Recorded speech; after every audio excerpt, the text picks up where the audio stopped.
Oh shoot! Whatever. Here it is. Testing, testing. Check sound. Peaches, check sound, please. Is that too loud? Okay, I'll chill out with it. Where am I gonna put it? The puppies are all over me. Oh, right here. Oops. Sorry. Issues. All right. Wire there. Okay. Dun dun dun! It's me, it's Max Dean. How you doing? Perfect. Good to hear it. This bugs me. How about this? It has a pinchy thing, so I'll pinchy thing it right there. All right. Hopefully that's okay because that's all you're getting. A little straightening of the camera. And worse. Perfect. All right, guys, how you doing? Well, I haven't been putting up a daily vlog. It's been sporadic. It's just another issue with my mom. She had to go to the hospital yesterday, 2 different hospitals, because her potassium level was low and she was just not having a good time, if you know what I mean, without going into specific details. But she's getting better. They hooked her up and she got her potassium back on. Hey now, she got her potassium on. Is that a thing? I got work to do. It is Friday. Happy Friday, everybody. And I don't know what I'm gonna do today. I need to work on paintings. I need to make some cool puppy flyers for these little puppy loves that I got down here. Look at this one. Look at this baby. Oh, he's the only one that came out brindle. The rest are chocolatey. Give me some kisses. Oh, shucks. Don't scrape my eye off. All right, perfect. You're good. How you doing? I call him Bitey, McBiterson. And Scratchy Lip ooh. What the heck? I think they're part Velociraptor because, dang, these claws is nuts. Are you Velociraptor? Should I call you Jurassic? JP? Are you JP? Puppy Jack? Jurassic Park. Ooh, I'm gonna call you JP. Just make yourself comfortable. All right. All right. Well, nothing happened. I just you ever see a movie where you see something that's different in the background, but it's the same scene, the people are still talking, but the next thing you know, he has his watch on the wrong arm, and he's talking to him, and then he goes, "Way!" and there's a watch on this arm, and then he goes like this. Like the watch just keeps going back and forth from arm to arm. It's called continuity. Hold on.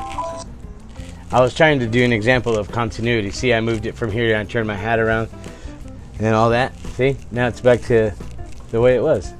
My continuity now is right. When you do a film, they'll take a photograph of you, like a Polaroid usually, and with your what do you call it? Wardrobe on, whatever you're wearing. When I did Varsity Blues, we wore a certain jersey number and certain pants and helmet and all that, to fit you. Then they put that all back together, wash it every day, and in the morning they put it all back. And if there were scuff marks that were on the pants from the day before shoot, so that the continuity is correct, they'll make those marks back in your pants. Those people are very professional with that. Those wardrobe people are amazing.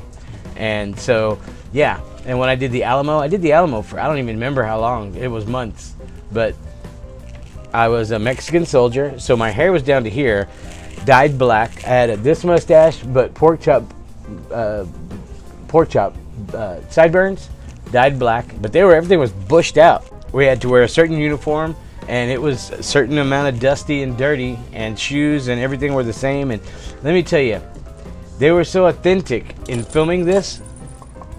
The puppies are playing with a cat ball with the bell in it. Ah! Turkeys.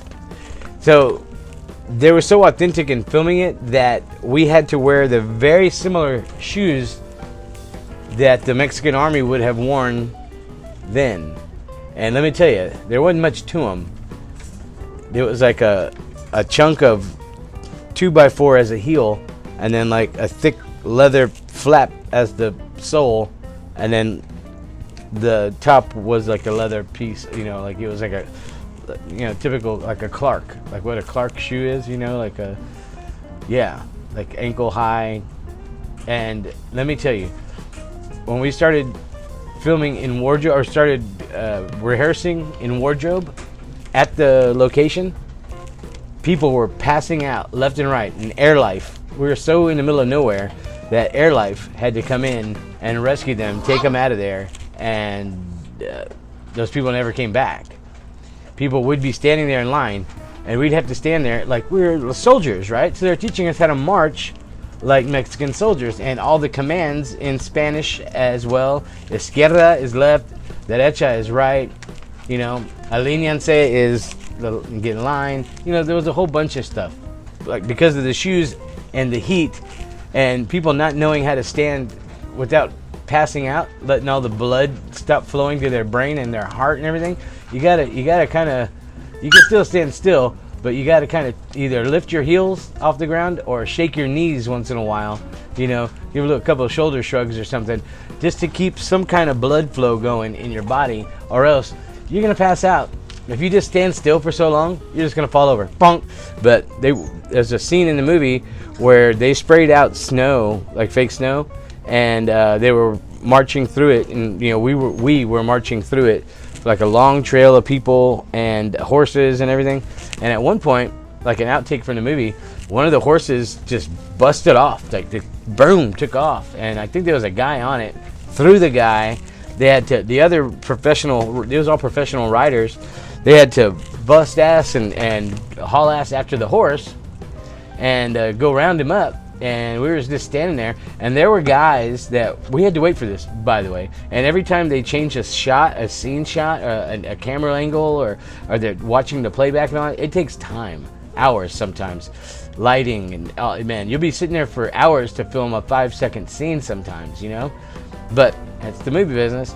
Well, these guys are standing in, like, you know, snow cone ice, barefooted, because they're like prisoners.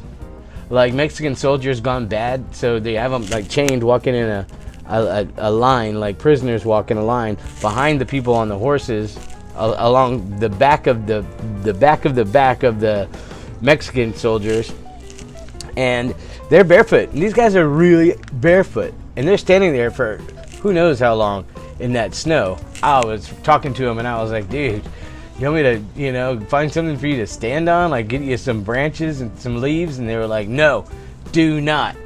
He's standing right where he needs to stand for the next shot, and blah, blah, blah. I apologize if I keep looking at me. I'm looking at what the dogs are doing behind me.